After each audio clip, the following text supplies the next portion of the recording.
आजकल किसी को भी किसी भी समय गिरफ्तार कर लिया जाता है और उन्हें कोर्ट से बेल भी नहीं मिलती, ऐसा कहना है सीनियर एडवोकेट कपिल सिब्बल का। बात तो उन्होंने सही कही है। चाहे आप मनीष सिसोदिया की बात करें, चाहे आप अरविंद केजरीवाल की बात करें, ये दोनों आम आदमी पार्टी से हैं। और दिल्ली में अगर आप कहें तो अरविंद केजरीवाल जो है वो चीफ मिनिस्टर है, लेकिन उसके बावजूद भी ईडी की जो छापेमारी है वो मनीष सिसोदिया और अरविंद केजरीवाल पर होती है।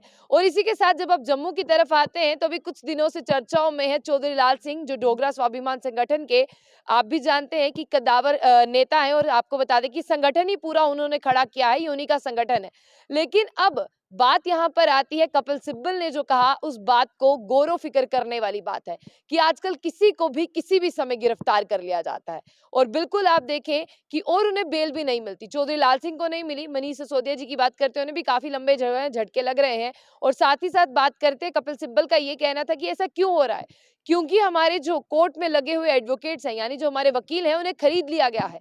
उन्हें खरीदा किन्होंने है, ये आपको भी समझ आता है कि उन्हें किसने खरीदा है। और खरीदने के साथ साथ कपिल सिब्बल ने ये कहा कि अब तमाम एडवोकेट जुडिशियल मजिस्ट्रेट को जो है वो एक साथ आना होगा और कहना होगा कि ये जो चाल चल रही है ये आप बाहर रखिए, कोर्ट में ये चाल जो है वो नहीं चलनी चाहिए, क्योंकि इनकी वजह से फ्रीडम जो है वो खत्म हो रही है। और लोगों के दिलों में जो जुडिशरी को लेकर विश्वास है, यानी जो लोग विश्वास करते हैं कॉन्स्टिट्यूशन पर, वो कह रहे हैं कि कैसा कॉन्स्टिट्यूशन है, जिसको दिल आता है पकड़ कर ले जाते हैं और जिसको दिल आता है जो है छोड़ देते हैं। ऐसे जो स्टेटमेंट है ये है एडवोकेट, जो सीनियर एडवोकेट है कपिल सिब्बल का। आप देख, ये सीनियर एडवोकेट है, इन्होंने आर्टिकल 370 पर भी बहुत सी जो है वो केसेस आपने देखा कि डीवाई चंद्रचूड़ के सामने बहुत सी दलीलें रखी। हालांकि 370 पर जो डिसीजन है वो रिजर्व है, लेकिन जब बात हो रही है यहाँ पर किसी को भी किसी भी समय जो है वो गिरफ्तार कर लिया जाता है, तो आपको बता दें कि कपिल सिब्बल ने इशारा कहाँ किया है, उस इशारे को आप समझ पा रहे हैं। उन्होंने कहा कि यहाँ पर जो सरकार है ना वो अंदर घुस गई है, हमारे सुप्रीम कोर्ट के भी अंदर घुस गई है, हाई कोर्ट के भी अंदर घुस गई है। और लोअर कोर्ट की तो आप बात ही छोड़ दे, वो तो किसी भी फैसले पर आती नहीं है, क्योंकि वो तो डरते हैं। एडवोकेट्स को खरीद लिया गया है, हमारी मजिस्ट्रेट को खरीद लिया गया है, तो कहाँ से जो है वो सुनवाई करेंगे।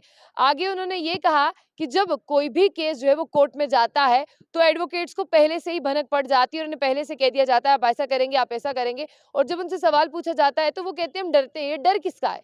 ये डर आप भी जानते हैं कि आपके चेहरे पर भी मुस्कुराहट आ रही होगी मेरे जैसी, कि ये डर किसका है।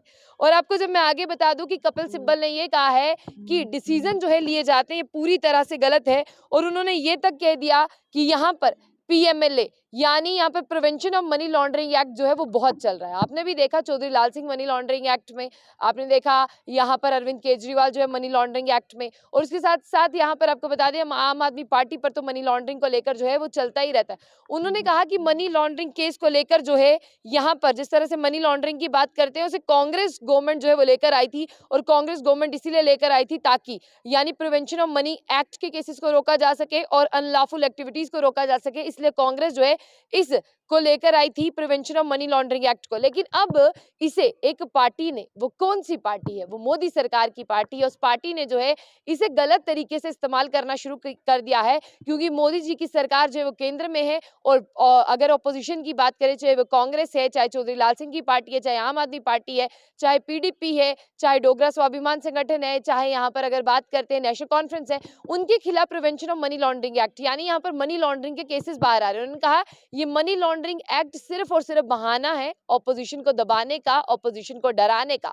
कपिल सिब्बल ने बहुत से सवाल जो है यहाँ पर उठाए हैं। और कपिल सिब्बल ने क्या कहा? कपिल सिब्बल ने कहा कि अदालतों का काम क्या था? अदालतों का काम था कि लोग यहाँ पर आए, लोग यहाँ पर जो है वो दलीलें सुने और लोग जो है अदालत पर भरोसा करें। लेकिन ये जो फ्रीडम नाम का वर्ड है ना, जो सुप्रीम कोर्ट में भी चलता था, जो हाई कोर्ट में भी चलता था, वो फ्रीडम नाम का शब्द जो है वो खत्म हो गया है। अब शब्द क्या रह गया है कि बस ईडी आएगी, लोगों को पकड़ेगी, अपने केस जो है वो पूरे करेगी और यहाँ से चलती बनेगी। और पूरी तरह से ओपोजिशन को खत्म करने की तैयारी की जा रही है। किस पर? जो केंद्र में सरकार है उसका दबाव है सुप्रीम कोर्ट पर और हाई कोर्ट पर। और लोअर कोर्ट की उन्होंने कहा बात ही छोड़िए, वो तो सबसे डरते हैं, वो क्या ही कर लेंगे। कपिल सिब्बल ने तमाम एडवोकेट्स और तमाम मजिस्ट्रेट और जुडिशियल मजिस्ट्रेट से गुजारिश की है कि आप एक मंच पर आइए और इन खरीदने वालों को कहिए कि आप हमारी जुडिशरी से, आप हमारे सुप्रीम कोर्ट से जो है वो अलग रहिए, क्योंकि लोगों के दिलों में हमारे लिए जो फ्रीडम थी, जो भावना थी, वो खो रही है और हमारी जुडिशियल मजिस्ट्रेट जो है वो बिकाऊ हो चुकी है। उन्होंने कहा कि हमारा सुप्रीम कोर्ट, जिसमें कहा जाता था कि इंसान इंसाफ पक्का मिलेगा। आज वो भी डेट्स पर डेट्स दे रहा है, डेट्स पर डेट दे रहा है और यहाँ पर कह रहा है कि अगली पर्ची लेकर फिर आइएगा। और कपिल सिब्बल ने कहा कि ये खुद में शर्मनाक है कि सुप्रीम कोर्ट भी जो है अब फैसले नहीं ले पा रहा, क्योंकि केंद्र सरकार ने पकड़ बना ली है सीधा हमारे जजेस के साथ, हमारे एडवोकेट्स के साथ। जब उन्हें खरीदा, जो न्याय करने वाले उन्हें ही खरीद लिया, तो अन्याय कौन करेगा? जो आप भी देखते हैं जब आप कोर्ट के अंदर जाते हैं, एक मूर्ति लगी है जो कहती है कि यहाँ पर ये कोर्ट जो है वो न्याय देता है। तो उन्होंने कहा इस न्याय पर अब सवाल या निशान उठ रहे हैं और लोग भरोसा नहीं करते अदालतों पर, इसलिए अदालतों को खड़ा होना होगा और इन सब बिकाऊ लोगों को अदालत के बाहर का रास्ता बताना होगा और फिर डिसीजन लेने होंगे कि लोग दोबारा से अदालतों पर भरोसा करें।